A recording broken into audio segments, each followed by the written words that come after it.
Muito boa noite, meus amigos da Sociedade Espírita Estrada de Damasco, quiçá do mundo, a todos aqueles que estão aqui conosco ou que assistirão depois a nossa gravação. Né? Hoje nós vamos estudar mais um pouquinho do nosso Evangelho, segundo o Espiritismo, né? Com o nosso amigo André Luiz. Ele vai falar dos bem-aventurados, os misericordiosos, porque terão misericórdia. Mas tem um subtema. Qual a aplicabilidade no dia a dia, né? Então, ele vai trazer para a gente essa reflexão, né? Então, estejamos atentos, estejamos com os pensamentos vigilantes e podemos participar através do chat, né? Só levantar a mãozinha. Nós vamos, então, ouvir a canção inicial e depois a prece com a nossa amiga Teresa.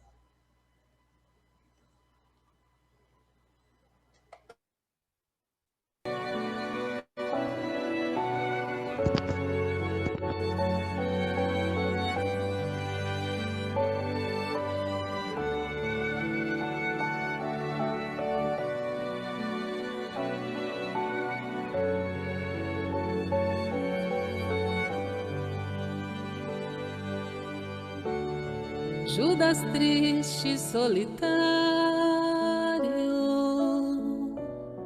relembrando o Calvário, cego de tanto sofrer, tem a culpa e o remorso a lhe doer.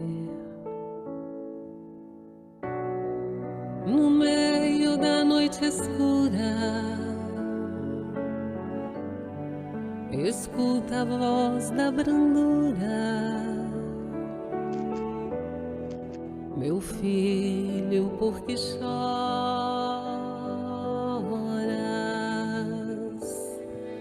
Acaso não sabes, Senhora?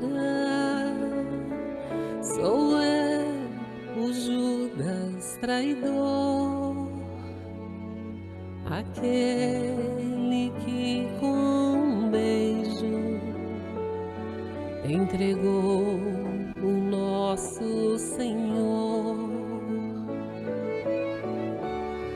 Deixa-me sofrer as dores,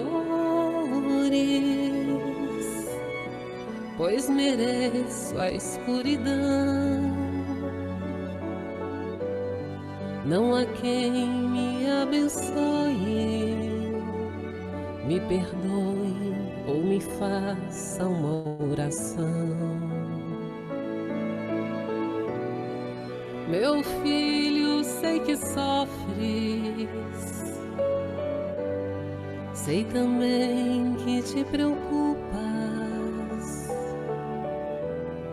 com remorso que escutas.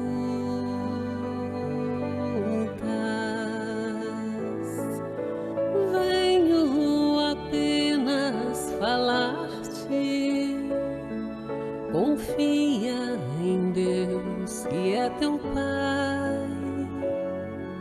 O Pai jamais condena um filho à eterna pena. Venho como toda mãe resgatar um filho amado.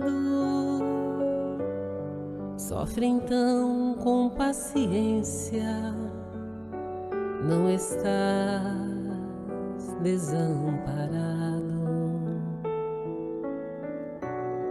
Quem és tu que assim me falas? Sabes tão pouco de mim. És bendita irradiando amor. Não sabes, presença divina, do meu fardo e da minha sina.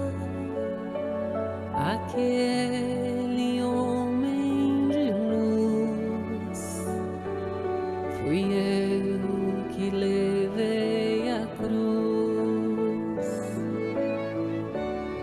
Eu conheço a tua história, aqui pra te dizer, fui eu que dei a luz ao homem chamado Jesus.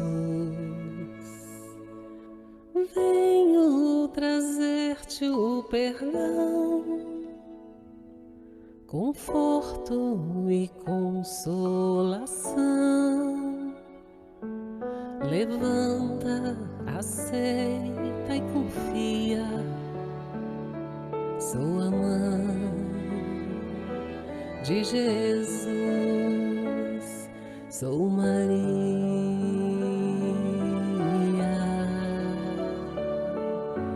Vem, dá-me tua mão, vamos recomeçar. Sou a mãe de Jesus, sou Maria.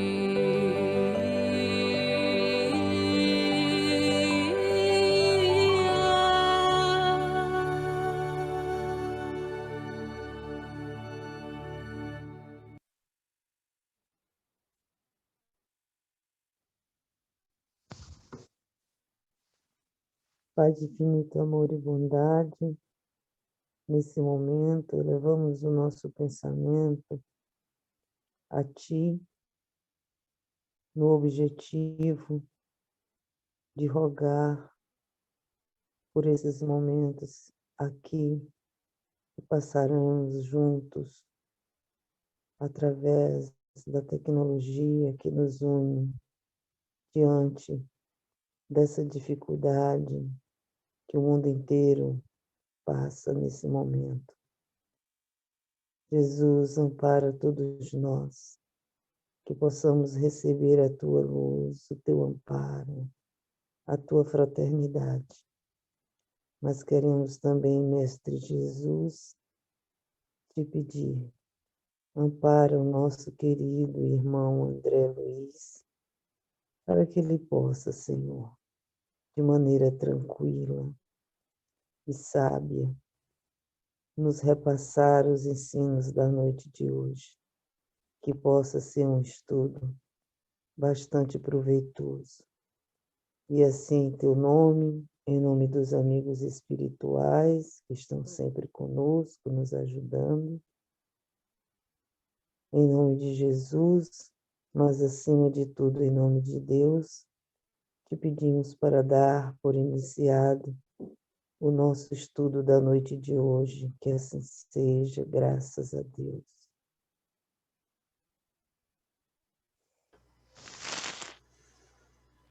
Muito obrigada, Tereza.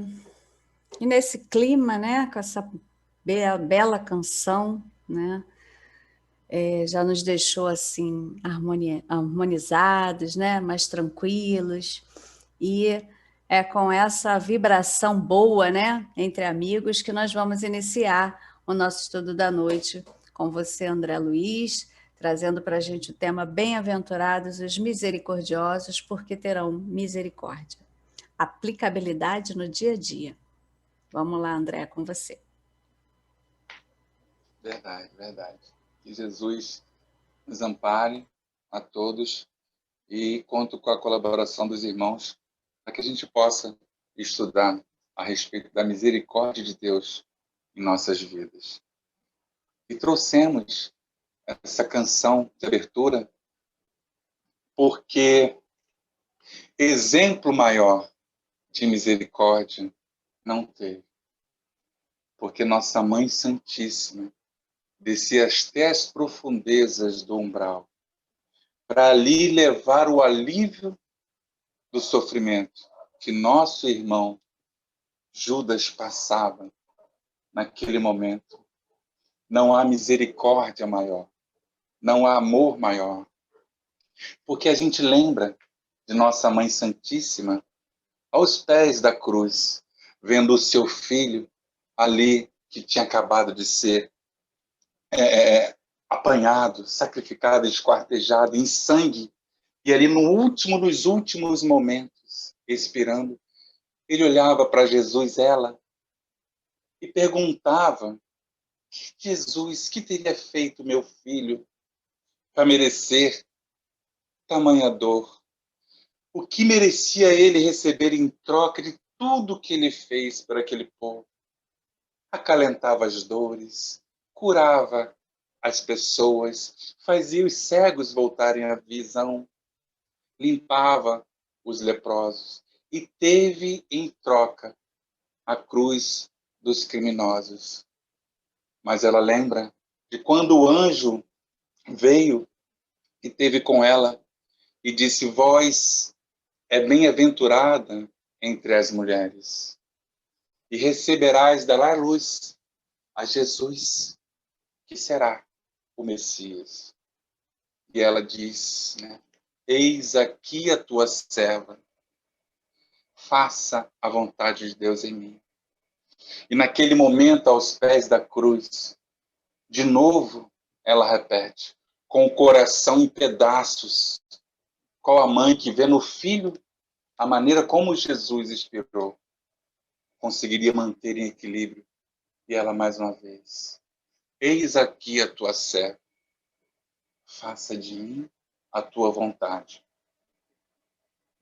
E aí a gente volta, aquela mãe de amor resgatando Judas, que naquele mesmo momento em que Maria, junto com as outras duas Marias que estavam com ela, e João, o único apóstolo, que veio ter com ela naquele momento, Judas estava no outro canto da cidade, se matando, porque achava que era o único jeito de mostrar para Jesus o seu arrependimento. Judas em nenhum momento quis trair Jesus, e nós sabemos isso hoje com a literatura espírita, porque temos uma página no livro Crônicas de Além Túmulo e também no livro Boa Nova. Judas, na realidade, queria apenas que Jesus concretizasse a sua Boa Nova, mas para isso não poderia Jesus, aos olhos de Judas, conseguir o seu intento se não tivesse o apoio dos poderosos e da política da época. Por isso, ele fez todo um planejamento e, no final, ele também foi traído, porque nem tudo que os sacerdotes prometeram, na realidade, nada foi cumprido. E Judas, para se redimir, saiu pela porta do suicídio. O ato mais covarde que um ser humano pode ter.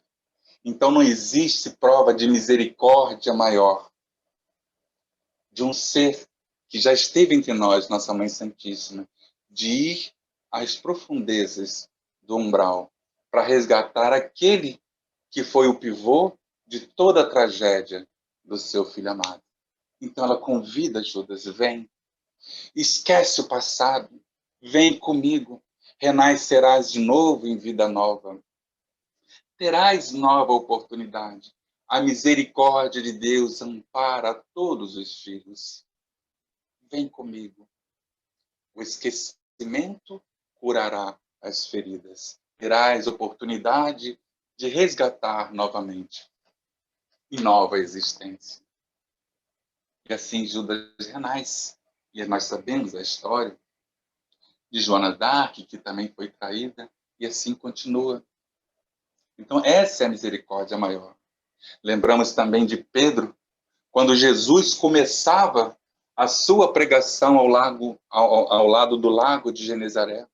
E ali, as curas que Jesus fazia, né, a boa nova, foi num crescente muito grande, e toda a população começou a se chegar.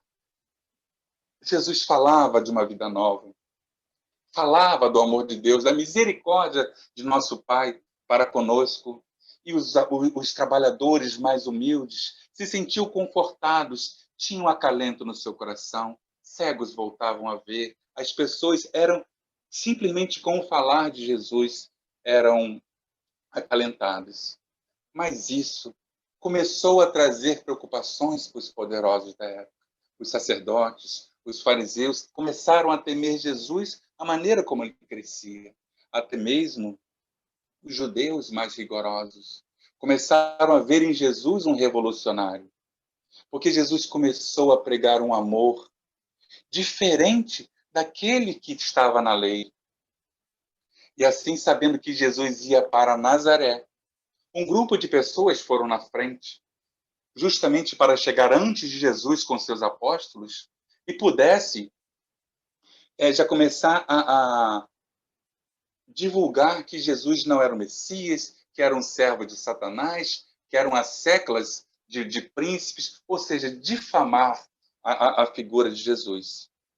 E assim aconteceu. Quando Jesus chegou em Nazaré, sentiu um clima de animosidade. Se manteve atento, nada falou. Porém, Pedro e Filipe começaram a falar. E nisso começaram as contendas, porque as pessoas zombavam de Jesus. As pessoas riam de Jesus. E isso deixava Pedro muito raivoso. Ele começava a bater de frente. André também começava a entrar em contendas para querer, de uma certa forma, na briga, na pressão, mostrar a superioridade dos ensinamentos de Jesus em relação à lei de Moisés. Tiago ficou não entendendo muito a postura dos irmãos apóstolos, mas Levi chegou a sugerir um debate em praça pública. E Jesus, entendendo todo aquele clima de ódio e raiva no ar, reuniu os apóstolos e partiu em direção a Cafarnaum. Os apóstolos não gostaram, não entenderam muito bem, e chegando a Cafarnaum, ao anoitecer, Pedro e Filipe foram ter com Jesus. E Pedro disse assim: Senhor, chamaram-vos de Satanás, de servo do diabo, riram de você, do Senhor, de vós. E nós o defendemos. Filipe ainda acrescentou: sabíamos que com o Senhor não teria contradita. Por isso, defendemos-nos com todas as suas forças. E Jesus, olhando para ele e aproveitando a oportunidade de passar um ensinamento, disse assim: acaso já colheste uvas em espinheiros? Não poderia ter nenhuma contendas em Nazaré. Qualquer discussão pública seria, motivo de separatividade.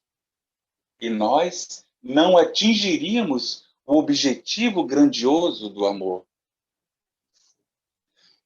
Entretanto, e além do mais, nós só devemos falar daquilo que o coração pode testemunhar com atos sinceros, porque senão serão apenas ruídos sonoros de uma caixa vazia.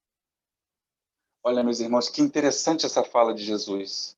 Nós só podemos falar daquilo que o coração pode testemunhar com atos sinceros. Senão, serão apenas ruídos de uma caixa vazia. É necessário continuar o nosso trabalho e devemos perdoar sempre. E aí Pedro então diz assim: mas como, mestre?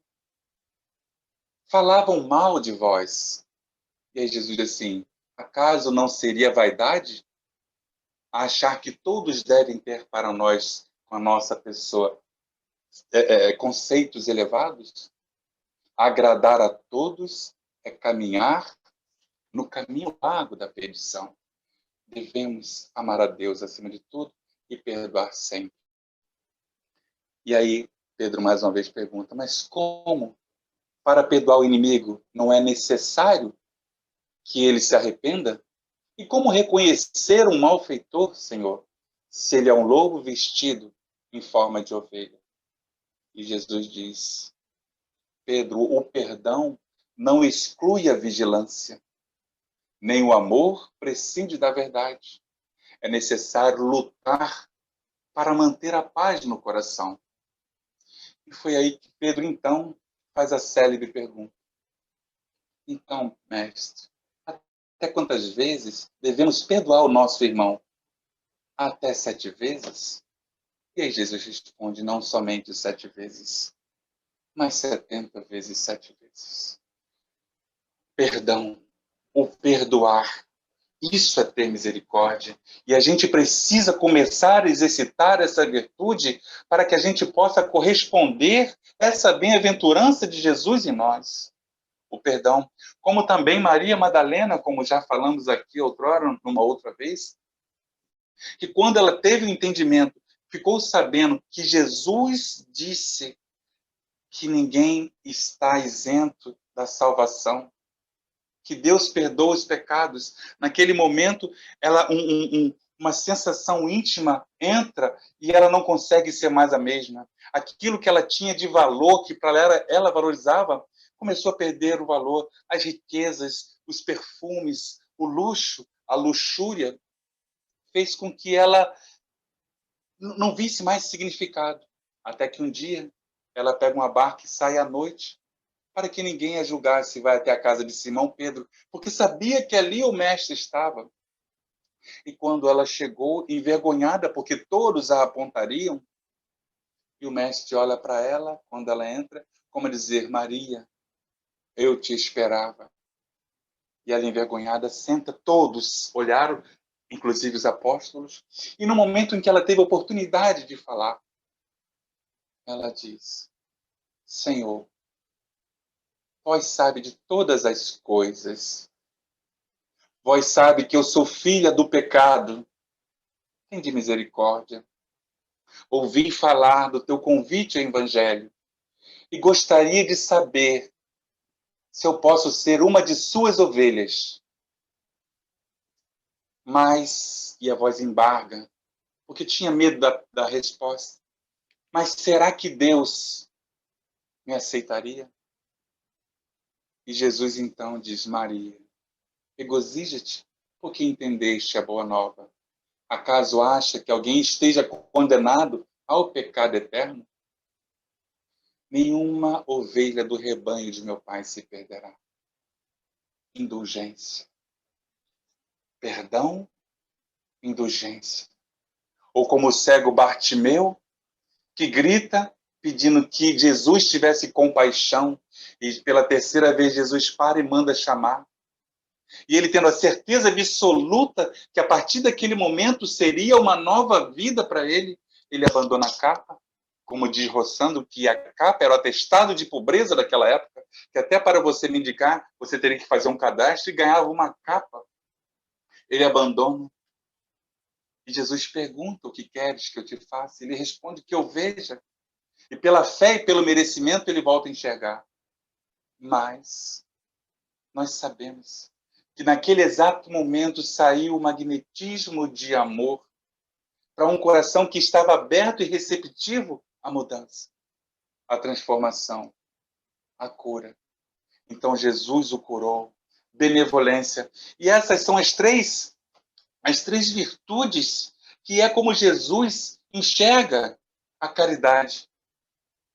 Que essa é a resposta da questão do Livro dos Espíritos, benevolência para com os outros, indulgência para com os erros alheios e perdão das ofensas. É como Jesus vê a caridade. E como diz Emmanuel, a caridade é o amor em ação. Então, isso tudo é misericórdia, porque nós só podemos ser misericordioso com o nosso próximo se a gente cultivar em nós essas virtudes: amor, benevolência, indulgência, tolerância. Porque todos nós, conforme disse a Jaqueline, estamos ali na base da pirâmide. Espíritos inferiores de terceira classe, que somos todos nós, em busca da perfeição, buscando se melhorar a cada dia. Então, como diz Haroldo, misericórdia é o acesso à pedagogia de Deus. E a pedagogia de Deus é o amor. Olha que interessante, meus irmãos. Misericórdia é o acesso à pedagogia de Deus. E a pedagogia de Deus é o amor. Amor a quem, meus irmãos? Jesus nos ensinou a amar a Deus sobre todas as coisas e ao próximo como a nós mesmos. Esses são os dois relacionamentos básicos que nós temos que ter nessa vivência de religiosidade. Amar a Deus e amar ao próximo. Mas de que adianta a gente buscar todo o ensinamento para ficar mais próximo de um convívio com o Pai, com Deus, se a gente não ama o Deus menor, que é o nosso próximo? E aí vem Arthur Valadares e cita o exemplo da parábola do samaritano, que o sacerdote e o levita, vindo talvez de Jerusalém do templo, depois de colocar as oferendas para Deus, tendo todo uma conduta correta de religiosidade na época para com a divindade, para com Deus, mas no momento de colocar em prática amar ao próximo, deixou a desejar. No entanto, o samaritano, que era considerado herético, que não tinha essa conduta correta aos olhos deles,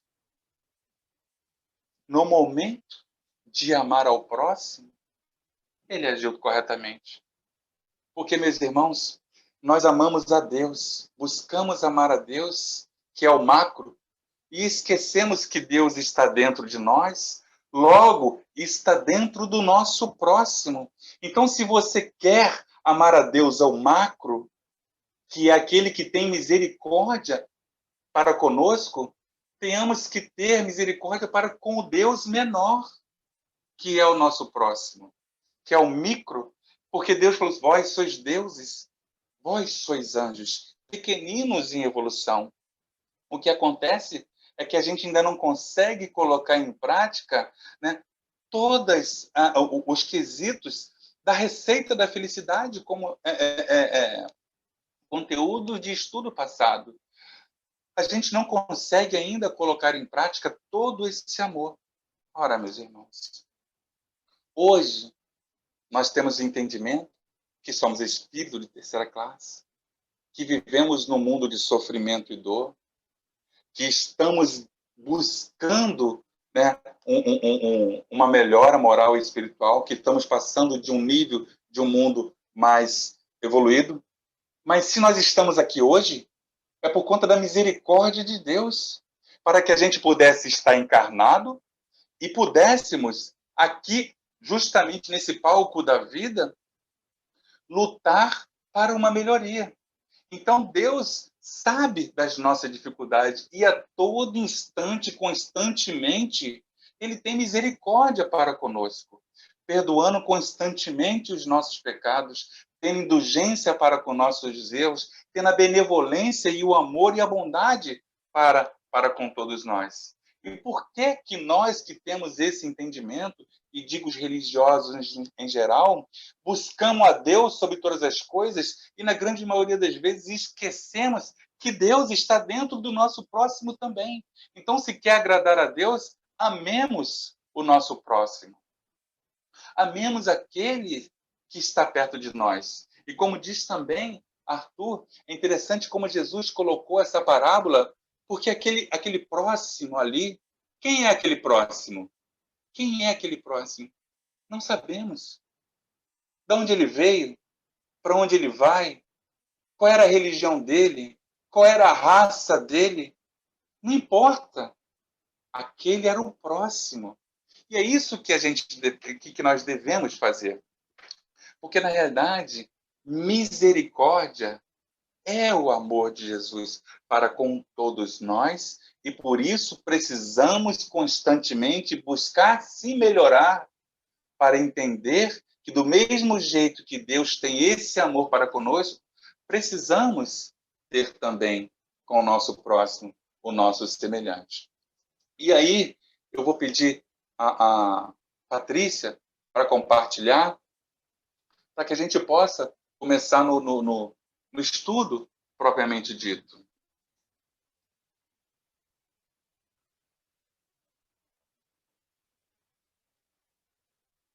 Pode passar, Patrícia, por favor.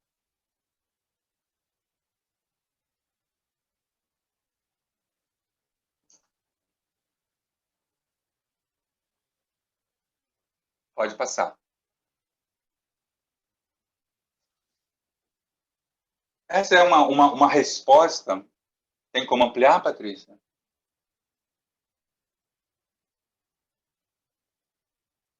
Vocês estão vendo a tela grande ou a outra? A na pequena. Então, peraí, que eu vou alternar de novo aqui. Não está em toda a tela, não. Foi? Aí, foi, tá bom. Eu vou ler aqui, que eu estou no computador, fica mais fácil. Essa é uma resposta que um dos franciscanos perguntou a Francisco de Assis. Porque Francisco de Assis, depois que ele recebeu esse convite, né, de Jesus para que refizesse a sua igreja, e ele começou a sua caminhada, ele preparou esses 200 espíritos que tiveram o compromisso de retornar junto com ele. Então vieram esses franciscanos de todos os cantos do mundo, porém eram os 200, aqueles que já estavam predestinados a estar com ele. Depois se tornaram milhões, né? E aí um dos franciscanos pergunta: Pai Francisco, o que é o amor? E olha a beleza de uma parte da resposta de Francisco de Assis. Meus amados filhos, esta pergunta nos lembra de nosso Divino Mestre em todas as suas diretrizes quando estagiou na Terra. Porque ele foi a personificação do amor. Ele é o amor. O amor tem a missão de libertar o homem e conduzi-lo para Deus. Olha, meus irmãos, vou repetir. O amor tem a missão de libertar o homem e conduzi-lo para Deus. Se esta comunidade, ou seja, deles, franciscanos, se desprender de todos os bens terrenos e não tiver amor, nada terá feito perante os nossos compromissos com os anjos que nos cercam. Se somente pensar nas coisas boas, sem fazer o mal a alguém, nada terá realizado. Se trabalhar dia e noite o que ganhar doar aos que sofrem, se não tiver amor, nada terá feito na conquista da verdadeira paz. Se fizer jejum quase todos os dias em favor do bem-estar da coletividade, se não tiver amor, na verdade vos dizemos que nada terá feito para o bem das criaturas. Se andarmos com uma só túnica, com somente um par de sandálias, e não tivermos onde reclinar as cabeças, se não tiver amor, ficaremos todos como éramos antes, quando nada fazíamos. Se orarmos dia e noite em favor de todas as criaturas de Deus, com toda a piedade que o sentimento possa expressar, se não tivermos amor, nada teremos feito para aliviar e confortar os nossos irmãos. Se desenvolvermos o dom de curar os enfermos e curá-los sem a presença do amor, essa cura tornar-se-á mera vaidade. Será uma cura morta. Porque somente o amor é vivo e dá vida, por ser proveniente da vida universal. O amor é paz. O amor é entendimento, é caridade, em todos os seus aspectos de educação e de sabedoria. E aqui termina uma parte da resposta. Porque em todas as suas bem-aventuranças, que quando Jesus... Pode descompartilhar, Patrícia. Todas as bem-aventuranças que Jesus teve, a base de todas elas é o amor. E nós não podemos buscar a Deus sem buscar cultivar em nós esse sentimento. Porque é o amor que vai servir de base para que a gente consiga entender naquele irmão, naquele pobre, naquele miserável, naquele irmão mais provido de riquezas, um irmão em provas, um irmão que precisa do nosso amparo, nem que seja através de uma palavra. Porque, conforme diz o ditado popular, ninguém é tão rico que não precise, ninguém é tão pobre que não pode dar. E quando você tem amor, lembrando até mesmo de Francisco de Assis, né, que entrou naquela mata porque o lobo assolava a cidade, né, e Jesus veio ter com ele. Francisco entra na mata e vai conversar com o lobo. O lobo também defende o espaço dele. Ele também é criatura de Deus. E o que fez com que aquele lobo que atormentava a cidade, que assassinava os bichos, que atacava as crianças, não atacasse Francisco de Assis? Esse sentimento que emanava diretamente de Francisco, o amor. Foi quando ele chamou de irmão lobo. E depois ele volta para a cidade com o lobo, reúne toda a cidade para dizer, para que eles fizessem as pazes. E ali, né, ele pudesse explicar para a cidade que o lobo apenas estava faminto e buscava alimento, mas que se a cidade se comprometesse com o lobo em dar comida a ele, o lobo iria não mais atacar. E assim foi. O lobo virou um cachorro doméstico daquela cidade.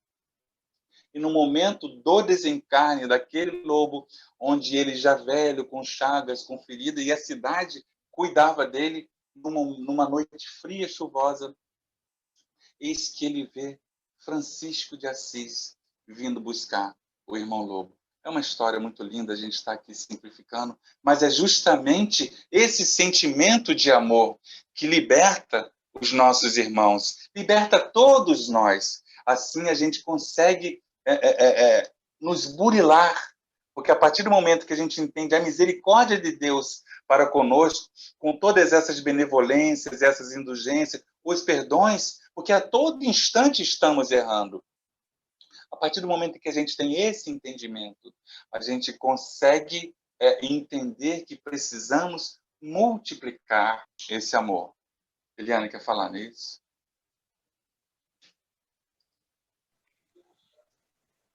Boa noite a todos. Boa noite. É interessante essa página, muito bacana, que complementou um estudo anterior que fala com relação a quando não há o amor fraternal, então a atitude, seja ela qual for, é qualquer outra coisa, mas não pode ser chamada de caridade ou fraternidade, caridade ou solidariedade, quando não há realmente o amor fraternal ali envolvido. Então, verdade. Quando não há esse amor fraternal, as nossas atitudes elas podem recair nas sombras, que seriam as nossas sombras. Eu achei interessante que essa página me fez lembrar do estudo. E eu achei muito interessante o que você falou agora, né? Quando não se tem o amor verdadeiro, né, a gente pode cair nas nossas sombras, né? Porque é a mais pura realidade. Você pode, como disse Francisco de Assis, você pode fazer de tudo. E se você não tiver a essência do amor puro, do verdadeiro amor, você não está fazendo nada, né? Então, é muito interessante. E aí eu coloquei uma pergunta para a gente compartilhar de novo. Né? Qual a finalidade da experiência religiosa? Qual a finalidade da experiência religiosa? E aí eu deixo para a gente ir pensando e reflexionando, e a gente vai dar continuidade. Se der tempo, a gente volta, mas senão pelo menos fica a reflexão. Porque se hoje nós somos religiosos, nós temos entendimento que tem um porquê, né? Porque senão nós, como sabemos que nada acontece por acaso, tem um porquê de nós estarmos dentro dessa doutrina espírita maravilhosa, tem um porquê de todas as coisas. Então, qual é essa a finalidade da nossa experiência religiosa, né? Em outro questionamento, o porquê que somos religiosos, né? O porquê disso. Patrícia, compartilha para nós novamente, por favor.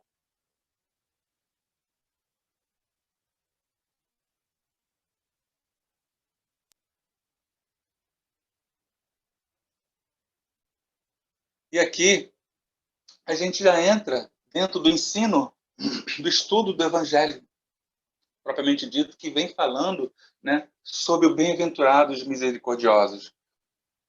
Desculpa, porque eles alcançarão misericórdia. E aí, lê para nós, Eliane, por favor.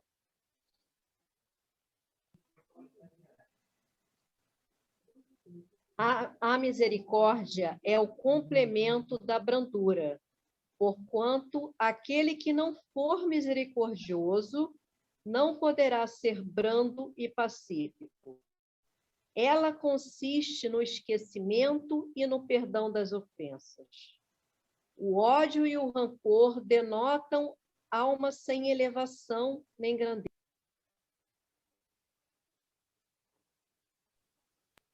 O esquecimento das ofensas é próprio da alma elevada, que paira acima dos golpes que lhe possam desferir. Uma é sempre ansiosa, de sombria suscetibilidade e cheia de fel. A outra é calma, toda mansidão e caridade. Ok, Jaqueline. É interessante, né? Ela consiste no esquecimento e no perdão das ofensas. É interessante que no nosso cotidiano, na nossa vida, nós vivemos sempre envolvidos em pessoas que nos ferem e que também constantemente, às vezes por invigilância e às vezes por querer mesmo, também ferimos. Mas a misericórdia de Deus consiste no esquecimento do perdão das ofensas. Conseguimos fazer isso? O ódio e o rancor denota alma sem elevação, nem grandeza. Ainda existe, sim, em nós esse sentimento de ódio e rancor. É lógico, digo por mim, mas a gente procura se trabalhar para que esse sentimento, porque ainda não conseguimos evitar que ele passe por nós, mas já lutamos, e esse é o verdadeiro espírita, a sua transformação moral e o esforço que faz para superar as suas más inclinações. Então, um sentimento de rancor, um sentimento de ódio, ele pode nos atingir, mas o entendimento que temos a respeito da imortalidade da alma faz com que a gente não permita que estes sentimentos criem raiz, porque assim nós não conseguiremos ser brando de coração, porque para ser misericordioso precisamos ter essa brandura, como diz logo no início desse tópico. Fala, Berlim.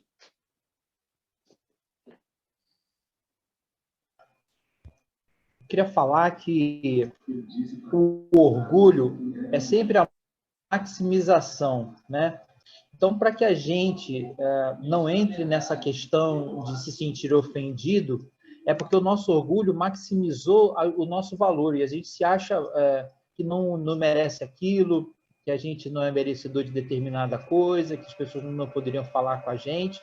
E também a maximização do outro, né? A gente acha que o outro é muito importante, por isso ele está ofendendo a gente. Quando a gente tem a humildade de entender que cada um tem o seu valor, que cada um está falando de um posicionamento pessoal, daquele momento, circunstancial, a gente vai começar a dar, digamos assim, o valor adequado. Só um instantinho só.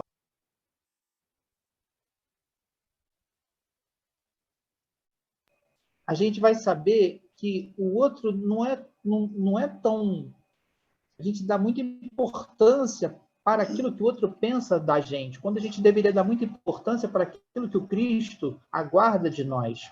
Então, a gente está sempre entre nós e o mundo, quando, na verdade, é sempre entre nós e Deus. Então, quando a gente tem esse foco, a gente vai entender que o outro fala daquilo que lhe toca o coração, que não necessariamente é verdade. Eu já entendi, pelos estudos, que nós não vemos o mundo como ele é, nós vemos o mundo como nós somos. Então, se você é uma pessoa extremamente ansiosa, você vai ver um mundo ansioso, um mundo que está sempre, né, vibrando essa energia. Mas se você é calmo, você vai ver as coisas calmas. Então, o universo é composto de energia. Então, qual é a energia que você hoje está emanando? Então, quando eu vejo aqui, né, que a misericórdia é o complemento da brandura, a misericórdia passa pelo entendimento. Eu preciso me entender um pouco mais, eu preciso, quando me sentir ofendido, eu preciso, é uma coisa que chama, a gente precisa racionalizar o que aconteceu, por que eu estou naquela situação. E eu achei muito oportuno quando Jesus, junto com os apóstolos, né, vai fazer lá a sua preleção, e os caras não aceitam. E Jesus disse, não será vaidade? Queremos que todos pensem igual a gente? Nós temos que dar tempo ao tempo. O próprio Jesus disse, isso não pode parecer vaidade, a gente não pode querer que o outro veja pelos nossos olhos. Então, a gente precisa ter respeito à diferença e não querer, como quis lá os nossos irmãos apóstolos, goela abaixo. Puxa vida, o André de hoje, quanto tempo levou, o Berlim de hoje, quanto tempo levou para a gente começar a compreender? 30, 40 anos, gente falando com a gente machucando as pessoas, mas agora a gente já entende um pouco mais. Então, eu acredito que se a gente começar a ter o exercício da humildade, ter humildade não, exercitar a humildade, sabendo de que tamanho nós somos e de tamanho que os outros irmãos são, aí vai ficar mais fácil. É interessante essa fala do Berlim, porque, na realidade, se nós tivermos a humildade, né, e a coragem de olhar para dentro de nós mesmos, né, como diz Arthur, veremos o quanto somos, e estamos distantes, como diz a Carminha, né, da misericórdia de Deus. Porque enxergaremos quem realmente somos, né, e o quanto somos falhos. E mesmo assim, a misericórdia de Deus nunca nos desampara. Então, a gente precisa buscar esse estado de conduta e de postura para que sejamos realmente merecedores do amparo da espiritualidade. Pode passar, Jaqueline.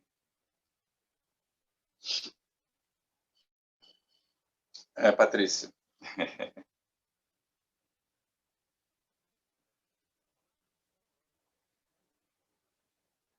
E aí a gente vai para uma outra parte também do Evangelho. E quando ele fala de misericórdia, ele vem falando, né, do perdão, ele vem falando de indulgência, ele vem falando da gente apontar, né, o cisco no olho do irmão quando a gente não vê a trave em nós. E quando a gente não vê a trave em nós, é aquilo que eu estou falando, que a gente acabou de falar, o Berlim também, é você ter o conhecimento e saber quem verdadeiramente você é. Né? Então, a indulgência não vê os defeitos de outros, ou se os vê, evita falar deles, divulgá-los. A indulgência jamais se ocupa com maus atos de outrem, a menos que seja para prestar um serviço. Olha que interessante. Mas, mesmo neste caso, ou seja, quando é para prestar um serviço em favor de uma coletividade maior, tenha o cuidado de os atenuar, tanto quanto possível. Não faz observações chocantes.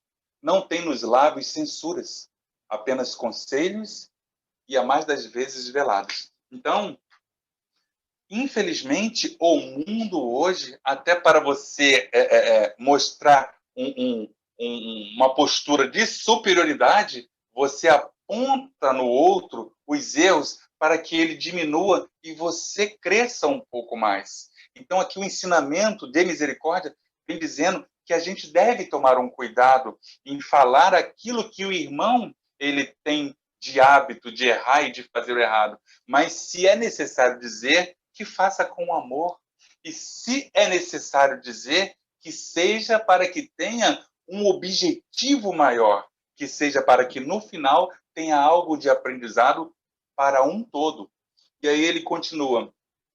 Quando criticais, que consequências se há de tirar de vossas palavras? Ou seja, quando você critica, quais as consequências daquilo que você está falando? A de que não tereis nenhum feito que reprovais, visto que estás a censurar, que valeis mais do que o culpado. Ó homens, quando será que julgareis os vossos próprios corações, os vossos próprios pensamentos, os vossos próprios atos, sem vos ocupardes com o que fazem vossos irmãos? Quando só tereis olhares severos sobre vós mesmos? Então, a gente lembra muito de Santo Agostinho, né, que diz e nos ensina para que no final de cada dia revisemos a nossa caminhada durante esse dia de vigília. Para que, se a gente vê que estamos mais apontando o outro do que lutando contra nós mesmos, né, para tirar essa trave dos nossos olhos, que no dia seguinte, quando vamos voltar a escrever a nossa página desse grande livro da vida, que possamos fazer diferente. Porque, infelizmente, nós, seres humanos, temos essa postura e essa conduta de apontar ao invés de se apontar, de dizer do outro ao invés de se avaliar, de censurar os atos ao invés de se calar.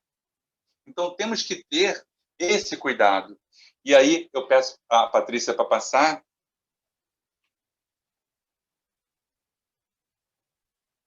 Que também é do estudo, essa questão que diz: haverá casos em que convenha se desvende o mal de outro? Ou seja, a gente sabe que tem que ter indulgência. E sabe que aquele irmão, às vezes, comete erros e falhas. E já aprendemos que, se é necessário falar, que tem que ser com amor, que tem que ser de uma forma velada, mas que somente assim deve ser falado para que seja um proveito e ensinamento para todos. E aí o Evangelho traz essa questão que eu achei interessante, que está lá no capítulo. Haverá casos em que convenha se desvendar o mal de outrem? Ou seja, haverá casos que tem necessidade de falar do mal que aquela pessoa está falando? Isso não seria uma falta de caridade? Isso não seria uma falta de amor? Tereza, você quer falar agora ou posso responder essa questão do Evangelho? Pode responder. Tá. E aí, o Evangelho... Pode passar, Patrícia, que é o próximo slide. O Evangelho traz essa resposta. É muito delicada esta questão. E para resolvê-la, necessário se torna apelar para a caridade, bem compreendida. Se as imperfeições de uma pessoa... Olha só que interessante. Se as imperfeições de uma pessoa só a ela prejudicam, nenhuma utilidade haverá nunca em divulgá-la. Ou seja, a gente está vendo que aquela pessoa, a maneira dela agir, só está prejudicando a ela mesma. Mas mesmo assim, com a nossa ignorância, a ponto de diminuir aquela pessoa para que você apareça mais, você aponta e divulga. Então ele diz, né? Se as imperfeições de uma pessoa só a ela prejudicam, nenhuma utilidade haverá nunca em divulgá-la. Se, porém, podem acarretar prejuízo a terceiros, deve-se atender de preferência ao interesse do maior número. Segundo as circunstâncias, desmascarar a hipocrisia e a mentira pode constituir um dever, por mais vale caia um homem do que virem muitos a ser suas vítimas. Em tal caso, deve-se pesar a soma das vantagens e dos inconvenientes. São Luís. Interessantíssima essa resposta. A gente não pode apontar e dizer, mas se esse mal vai fazer com que várias pessoas entrem em desequilíbrio e caiam, é mais fácil que caia um homem do que virem a ser muitas suas vítimas. Muito, muito interessante essa resposta. Pode falar, Tereza.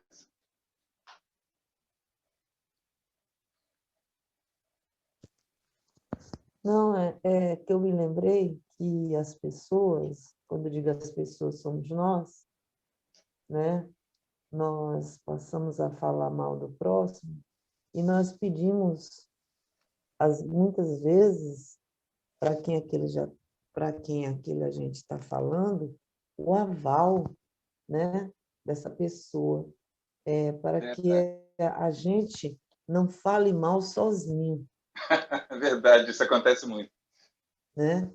E aí eu me lembrei de uma irmã nossa lá do Damasco, que já desencarnou, que o Júlio tem uma maneira muito especial de falar nela, que sempre que alguém ia falar mal de alguma pessoa, para ela sempre procurava citar uma coisa boa nele, né, nessa pessoa.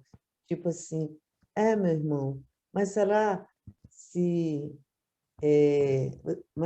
diante de tudo isso você já percebeu que ele tem um lado humano, que ele gosta de estar ajudando as pessoas, né?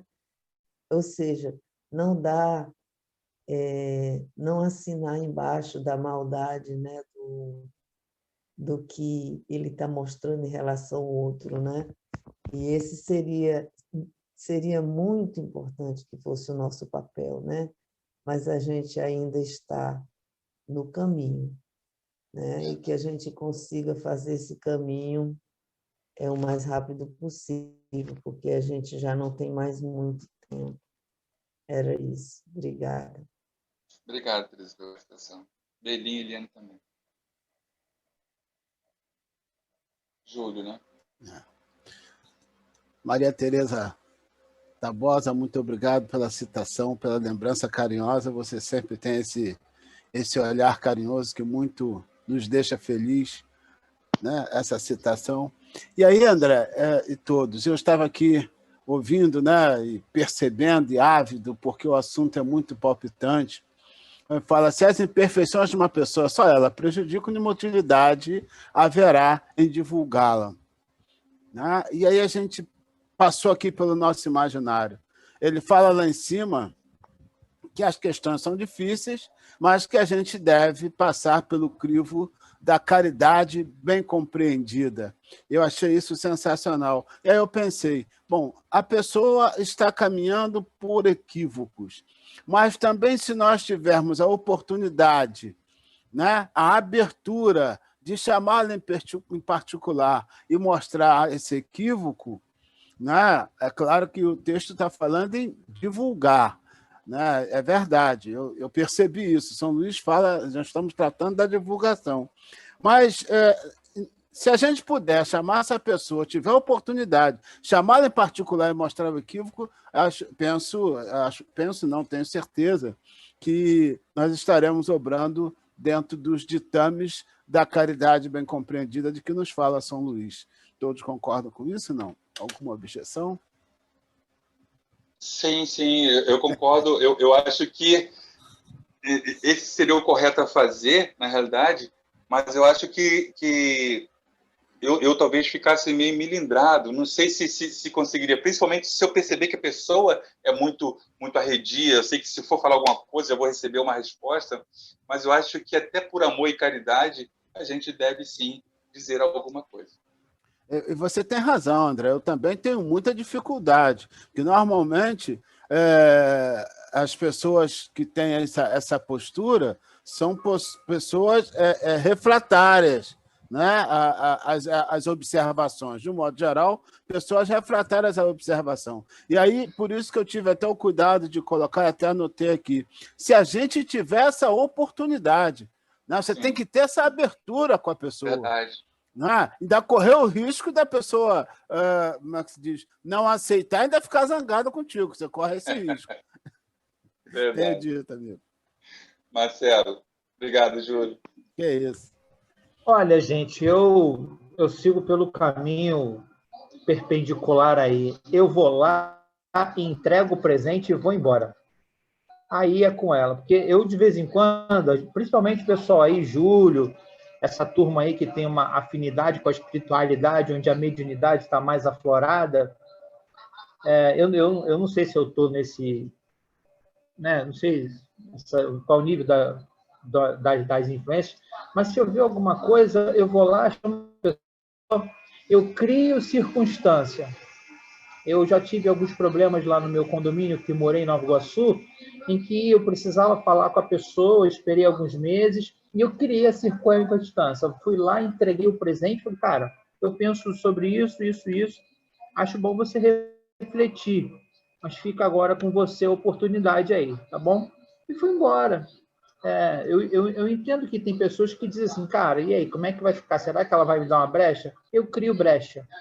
Nem sempre assim, talvez, né, a minha personalidade ela é um pouco mais eu não estou assim muito a minha casca é um pouco mais grossa, não sei. Eu vou lá, entrego o presente para a pessoa, falo o que eu acho que é importante para ela ouvir e deixo com ela, entendeu? Eu não fico assim, se a pessoa disser, claro que se for uma pessoa que eu não conheça nada, eu vou criar uma circunstância, porque eu acho que é muito importante quando você sentiu alguma coisa, porque você, naquele momento, é o veículo da espiritualidade. É claro que você pode ser veículo da espiritualidade inferior também, que a maioria de nós, às vezes, o é, né? Vai lá e faz uma fofoca. Mas eu não tenho muito medo de me expor, não, porque eu tenho uma resistência assim, ao que o outro pensa de mim, eu tenho uma resistência muito boa. Eu não estou assim, muito preocupado, não. É claro que eu não vou ultrapassar a lei do bom senso, né? Das boas práticas, da socialização, mas normalmente eu crio uma circunstância para entregar o presente. Você há de convir, me perdoe, André, mas você há de convir, Marcelo, que você é uma pessoa habilidosa, né? Você tem realmente bastante habilidade, eu até admiro isso em você. Mas eu diria até que raríssimas não, mas poucas pessoas têm a habilidade que você tem. Isso quando eu me posicionei até aqui, eu acho que faço parte do senso comum. Você está num outro patamar com relação a isso, eu diria, tenho dito. E acrescentando as palavras do Júlio, que você falou aí em relação à mediunidade, né? Somente os espíritos de uma alta hierarquia não passam pelas provações de mediunidade ostensiva, Marcelo. Fica tranquilo. Mas o Júlio, ele falou realmente, você tem essa habilidade de conseguir. E eu só te peço, meu irmão, meu amigo, que, né, você, né, comigo haja de igual maneira, porque eu estou aqui para aprender, e às vezes a gente caminha por situações e caminhos errados e não percebemos.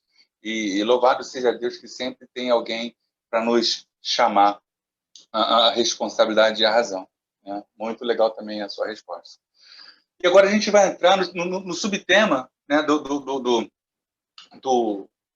desse nosso estudo de hoje, que é justamente a aplicabilidade no nosso dia a dia. Porque num dia de 24 horas, 8 horas que estamos ali na labuta, na luta, e principalmente em se tratando de que temos uma família conosco, e a gente está cansado de falar aqui, e eu concordo muito com o Haroldo quando ele diz que o principal, né, empreendimento, a sua luta, é dentro do seu ciclo familiar, né? Então, como é que a gente consegue aplicar essa misericórdia, né, com nossa esposa, com nosso esposo, com nossos filhos, com nossos irmãos, com os nossos familiares? Esses irmãos que normalmente, segundo o Livro dos Espíritos, reencarnam sempre dentro do mesmo ciclo familiar, ou seja, vira e mexe estamos encontrando com espíritos que maltratamos e que fomos maltratados. E hoje nós temos esse entendimento de misericórdia, porque a gente tem o entendimento, mas nem sempre conseguimos, porque somos humanos e a gente vem em sucessivas reencarnações trazendo, né, esses erros, essas falhas de um passado distante e que não é fácil mudar do dia para a noite. Né? Lembro do Júlio falando, né, que tem um irmão que ele dá o alimento lá, mas depois o cara joga, né, a comida lá de fora, né, e isso às vezes deixa ele um pouco desequilibrado, o que me deixaria também. Isso, ou seja, por mais que a gente, como diz, quanto mais eu rezo, mais diabo me aparece, alguma coisa assim, na verdade. Então, a gente tem um São entendimento. Assombrações, André, mais assombrações, rapaz. Exatamente. Então, não é fácil a gente colocar todo esse nosso entendimento, que não é muito, temos que aprender constantemente, em prática. Né? Tereza.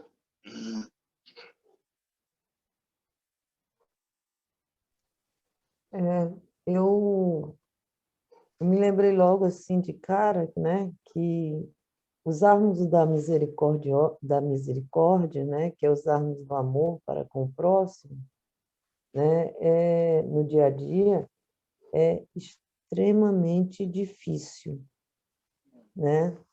Porque o amor é aquele estágio mais elevado dos sentimentos, né? é através dele que esse sentimento de amor que nos leva a tantas outras coisas, nos leva à caridade, à benevolência, né? E à empatia, e isso são sentimentos ainda que a gente ainda está no processo, no caminho, lentamente, né? Mas que a gente tem, que a gente não pode mais postergar, né? A gente tem que fazer o nosso sacrifício, né? Começando pelos de casa e daí atingindo as áreas externas, que é a casa espírita, que é o nosso trabalho, mas que é uma dificuldade muito grande que nós encontramos, que é usar dessa misericórdia, desse amor. Mas nada que nos deixe para baixo, porque nós estamos num processo de evolução e, claro, nós vamos chegar lá. É isso. Obrigada. Muito legal, Tereza, principalmente nesse final, né? Nada que nos deixe para baixo, porque estamos num processo de evolução. E, na realidade, é isso mesmo. A gente tem que entender que estamos caminhando a passos lentos, mas estamos caminhando. Somos todos filhos da luz. E saímos desta grande luz e buscamos voltar, através das sucessivas reencarnações, buscando o autoaperfeiçoamento. Patrícia, passa para nós, por favor. E agora eu vou passar um vídeo dos Amigos da Luz que fala justamente também a respeito da aplicabilidade no nosso dia a dia.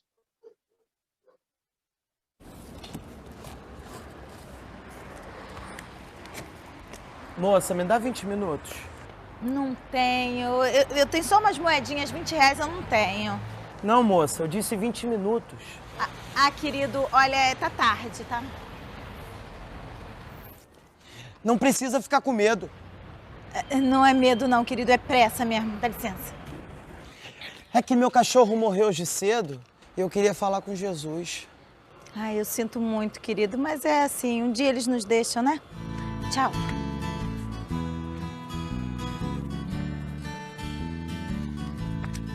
Porque quando estiver 2 ou 3 reunidos em meu nome, ali estarei entre eles. Hã?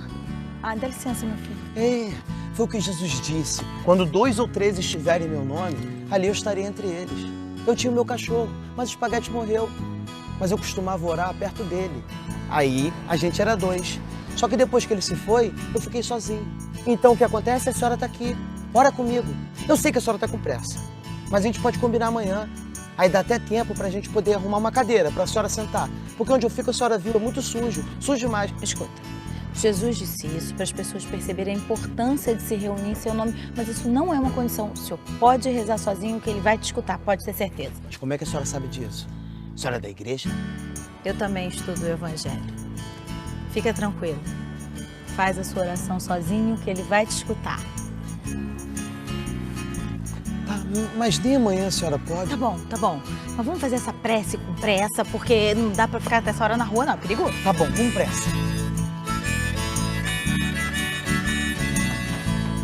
Só que eu não tenho a cadeira. Então vamos no chão mesmo.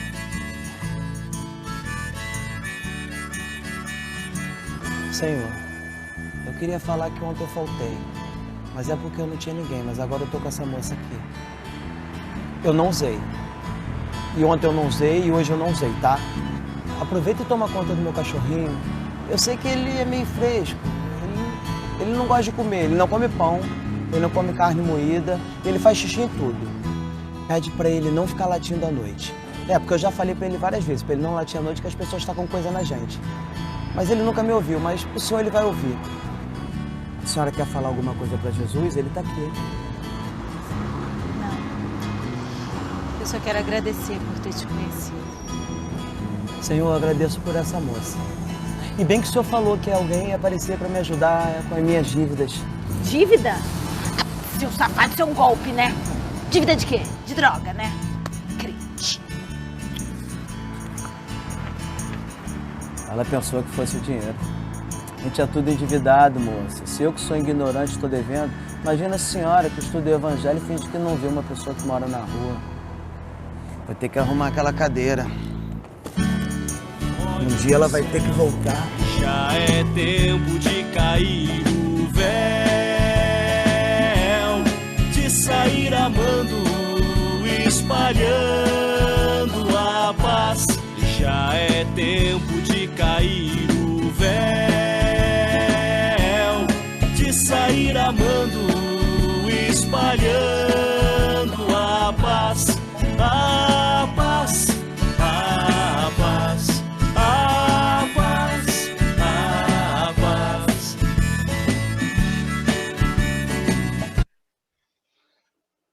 Coloquei esse vídeo, né, e o finalzinho dele é muito interessante.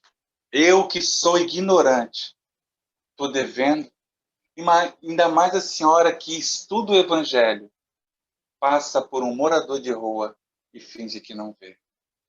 Então precisamos mesmo, meus irmãos, abrir o nosso coração, a nossa mente, para entender que estamos aqui de passagem e que dia virá e que prestaremos contas. E essas contas vão fazer parte daquilo tudo que fizemos nessa existência. Não tenhamos os nossos olhos fechados para as coisas que estão ao nosso redor, porque nossos irmãos em provas, como nós, nessa caminhada, precisa de nós, precisa de Deus. E se nós temos esse entendimento, é necessário ver o irmão morador de rua, é necessário ver o irmão desempregado, é necessário ver o irmão enfermo, é necessário ver as dificuldades que o nosso irmão, que não sabe o que nós já temos, o entendimento, o nosso conhecimento, possa ver. Esse é a maior misericórdia que podemos ter, já que a gente já tem esse conhecimento dessa doutrina de luz, que possamos, como diz o Marcelo, abrir a boca e falar, que possamos dizer mais, que possamos enxergar o nosso irmão em dificuldade. E aí trouxemos uma página do livro Vinha de Luz, capítulo 25, que diz: apliquemo-nos. Apenas um pequeno trecho, que é muito importante, que fala justamente desse aplicar, do entendimento, do ensinamento que temos. É preciso crer na bondade. Todavia, é indispensável movimentarmos-nos com ela no serviço da elevação. Acreditamos no bem. Isso nós sabemos, o bem existe. Deus é amor, Deus é benevolência. Mas é preciso nos movimentar com ela. É preciso fazer também que o nosso esforço, que a nossa vontade se direcione no fazer. Às vezes, falamos muito e não executamos muito. Isso digo de mim mesmo. É necessário guardar a fé. Contudo, se não testemunhamos nos trabalhos de cada dia, permaneceremos na velha superfície do palavrório.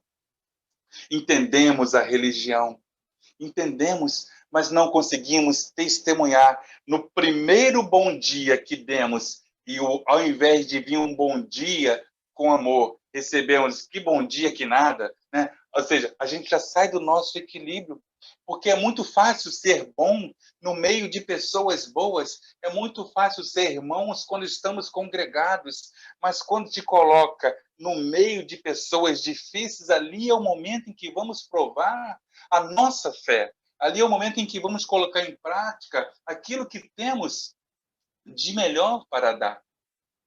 Claro que todos devemos aprender o caminho da iluminação, entendendo, se nós não dispomos a palmilhá-lo, não passaremos da atitude verbalista. Repetindo, claro que todos devemos aprender o caminho da iluminação. Entretanto, se nós não dispomos a palmilhá-lo, não passaremos da atitude verbalista.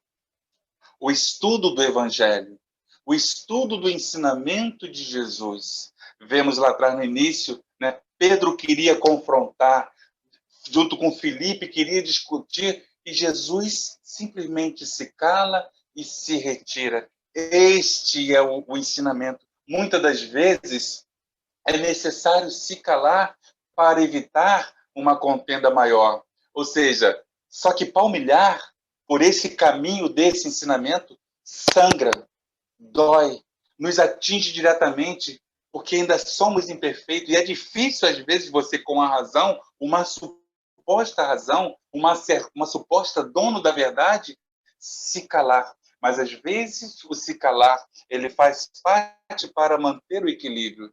Então, devemos buscar o conhecimento, mas, na hora oportuna, devemos colocá-lo em prática, porque, senão, não vai passar apenas de atitude verbalista. Devemos ser bons, devemos amar, mas, na primeira oportunidade, não colocamos em prática. E não julgando, apenas citando uma coisa que lembramos agora, uma vez estava no ponto do ônibus, um ônibus que demorava, então, quando esse ônibus chegava, indo para o Marcílio Dias, juntava um montão de gente, e ali tinha uma senhora que, quando o ônibus parou, todo mundo correu, ainda entrávamos por trás, né?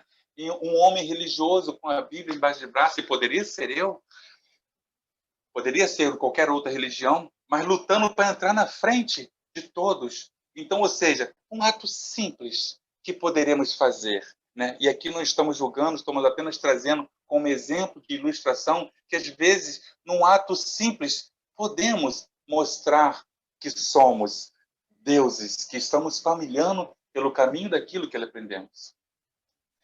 E aí ele continua, é muito importante o conhecimento do bem, mas que não esqueçamos as boas obras. É muito importante o conhecimento do bem, mas que não esqueçamos as boas obras. Para agradar a Deus e garantir a condição futura, é necessário só não fazer o mal? Diz lá a questão do Livro dos Espíritos. Não. É necessário fazer o bem com todas as suas forças, porque também serão responsabilizados pelo mal que venha a acontecer por você ter deixado de fazer o bem. Então é importante o conhecimento, mas é importante colocar em prática. Porque às vezes não temos dinheiro, aquela menina no vídeo, ele pediu 20 minutos, e às vezes a maior coisa que podemos dar a alguém é um pouco de nosso tempo, uma palavra, porque lembramos de Pedro, nem ouro nem prata eu tenho, mas em nome de Jesus levanta e anda. E naquele momento aquele mendigo sentiu uma força entrando por dentro de si, um magnetismo de Jesus, que o pé dele, que era torto, foi voltando para o lugar, né? Os ossos começaram a se enrijecer novamente, ele levanta e sai saltando. Então não percamos a oportunidade, e se não pudermos dizer nada de bom, que da nossa boca não saia nada de ruim. Porque, conforme diz Jesus no ensinamento, logo lá no início da passagem, a boca só deve falar aquilo que o coração pode testemunhar com atos sinceros. Porque senão será meros ruídos de uma caixa vazia. A natureza costuma apresentar lindas árvores que se cobrem de flores e jamais dão frutos, frutificam. O céu, por vezes, mostra nuvens que prometem chuva e se desfazem, sem qualquer benefício à terra sedenta. As escolas religiosas, igualmente, revelam grande número de demonstrações dessa ordem. São os crentes promissores e infrutuosos, que a todos iludem pelo aspecto brilhante. Então, temos que tomar cuidado, porque da mesma forma que árvores frondosas não dão fruto, que um céu com a nuvem pesada podia, né, brindar o deserto com chuva, e às vezes não faz, muitas escolas religiosas, muitas pessoas estão à frente, pregando, falando, esse que vos fala é um desse, né, dizendo A, X, B, C, D, e no momento de dizer o que o coração fala, não consegue, porque as adversidades da vida fazem com que nós nos calemos. Então, o Berlim disse uma coisa importante: eu vou lá, entrego o presente e viro as costas. Né? Que possamos também fazer isso. Não, você está sendo beato, né? Agora tudo é religião, tudo é espiritismo. E a gente, às vezes, se cala para que as pessoas não achem que você está sendo aquela pessoa chata. Eu normalmente não costumo estar pregando, né? Mas aqui no segmento nosso de Umbanda, eu sempre falo, né, que para você ser um bom médium, você precisa, em primeiro lugar, ser uma boa pessoa, né? Em outras palavras, você precisa ser bom. Você precisa entender que aquele que veio buscar uma resposta pode ser teu inimigo na presente existência, mas antes de tudo, ele é seu irmão, filho do mesmo Deus, filho do mesmo Pai. Dia virá, porém, no qual se certificarão de que é sempre melhor fazer para ensinar depois que ensinar sempre sem fazer nunca. Então, né, a palavra, ela convence, mas o exemplo arrasta. Então, ali o samaritano, que não tinha aspecto religioso nenhum, que era considerado herético, mas no relacionamento dele com Deus, ele preenchia os requisitos, porque ele amou a Deus na figura de um Deus menor, né, na figura do seu próximo. E já ali os sacerdotes e o levita, né, estava lá no culto, fazendo o sacrifício, as oferendas, apenas para um público, para que o público olhasse e visse ele como representante de Deus na terra, mas no momento oportuno de fazer o verdadeiro sacrifício de si mesmo, não o fez. Então aqui a gente termina agradecendo a Deus e a colaboração dos nossos irmãos pela palavra. Que Deus abençoe a todos nós. Graças.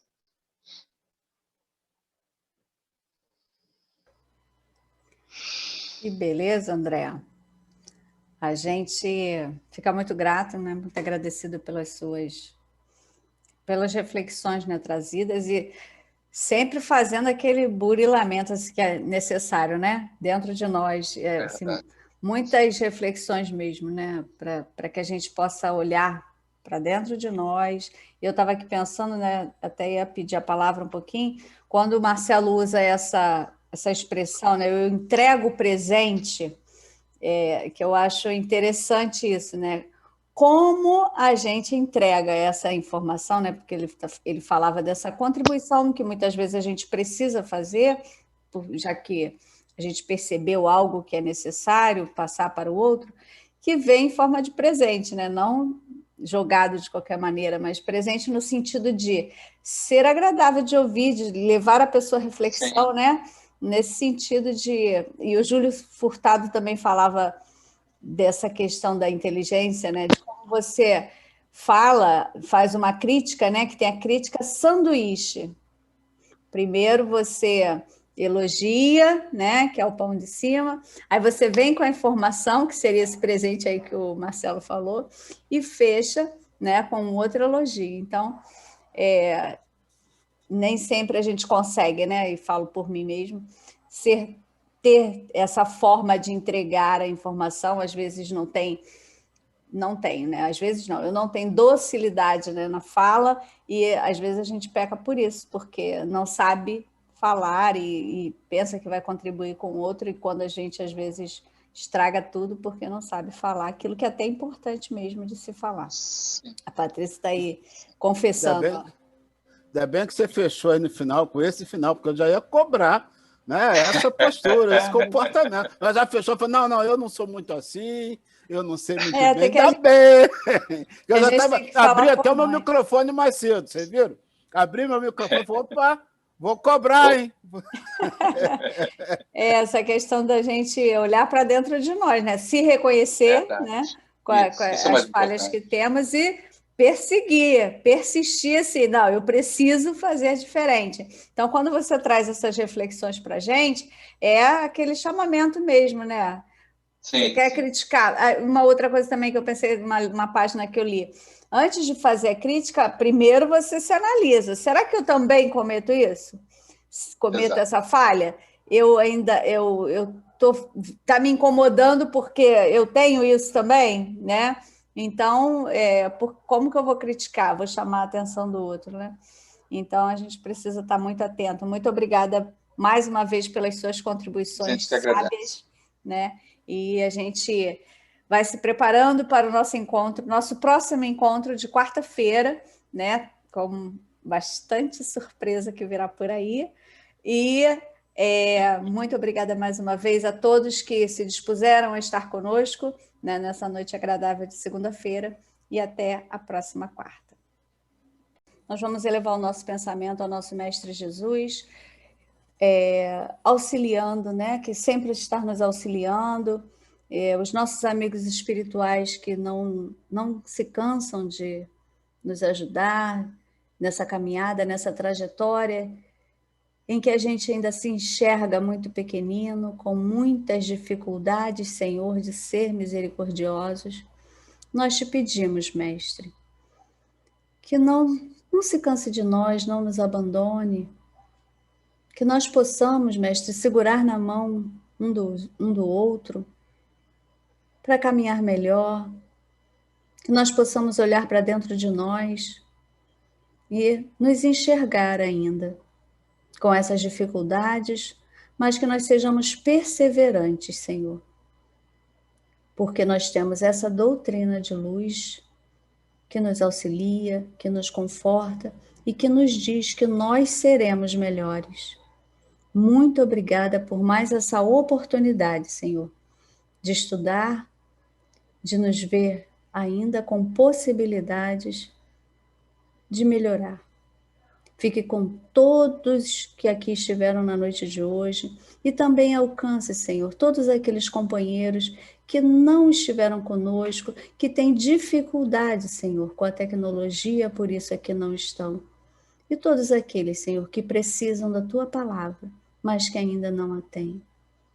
Que nós possamos levar, através dos nossos pensamentos, Senhor, as melhores vibrações para todos aqueles, Senhor, que ainda estão longe de Ti. E também para os nossos lares, para os nossos amigos e para os nossos familiares, Senhor, com quem nós convivemos e que precisamos ser mais misericordiosos, como disse o nosso companheiro André. Muito obrigada, que a nossa semana transcorra na paz e na harmonia. Que assim seja. Graças a Deus.